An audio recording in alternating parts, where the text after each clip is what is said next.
Hi everyone, welcome to my channel. New year వస్తుంది కదండి. New ఇయర్కి ఇంకా పండుగలకి ముగ్గులకి కలర్స్ వేస్తాం కదా. ఆ కలర్స్ మన దగ్గర ఎక్కువగా ఉండొచ్చు, ఉండకపోవచ్చు.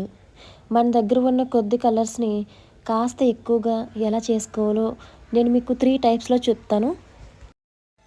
ఇక్కడ నేను ఆరెంజ్ కలర్ తీసుకున్నాను. కలర్ చూసారు కదా ఎంత ముద్దగా ఉందో.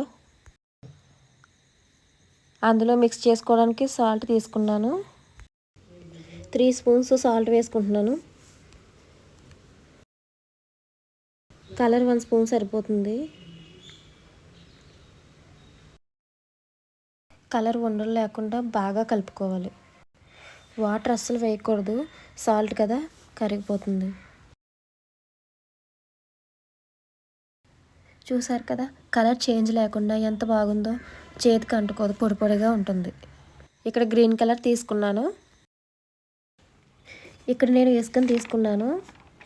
ఇసుకని బాగా జల్లించుకొని తీసుకోవాలి, ఎందుకంటే అందులో చిన్న చిన్న రాళ్ళు అవి ఉంటాయి కదా, అవి లేకుండా బాగా మిక్స్ చేసుకోవాలి. 1 స్పూన్ గ్రీన్ అయితే సరిపోతుంది కలర్. ఇక్కడ కొంచెం కొంచెం వాటర్ యాడ్ చేసుకుంటూ కలుపుకుంటున్నాను, అప్పుడే కలర్ వస్తుంది. కొంచెం కొంచెం తీసుకోవాలి, ఒకసారి వేసుకోకూడదు. రెండు బాగా కలిసేట్టు కలుపుకొని కొంతసేపు ఎండలో ఆరబెట్టుకోవాలి. తర్వాత రెడ్ కలర్ తీసుకుంటున్నాను. ఇందులో మిక్స్ చేసుకోవడానికి ముగ్గుని తీసుకున్నాను. 3 స్పూన్లు ముగ్గు తీసుకొని 1 స్పూన్ కలర్ వేసుకోవాలి.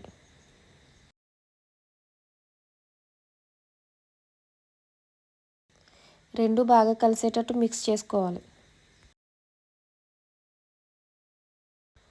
ఇందులోనూ కూడా కొద్ది కొద్దిగా వాటర్ వేసుకుంటూ కలుపుకోవాలి. ఇలా బాగా కలుపుకున్న కలర్ని కొంతసేపు ఎండలో ఆరబెట్టుకోవాలి. చూసారు కదా ఫైనల్గా కలర్స్ ఎలా వచ్చాయి. Thanks for watching. Please subscribe my channel.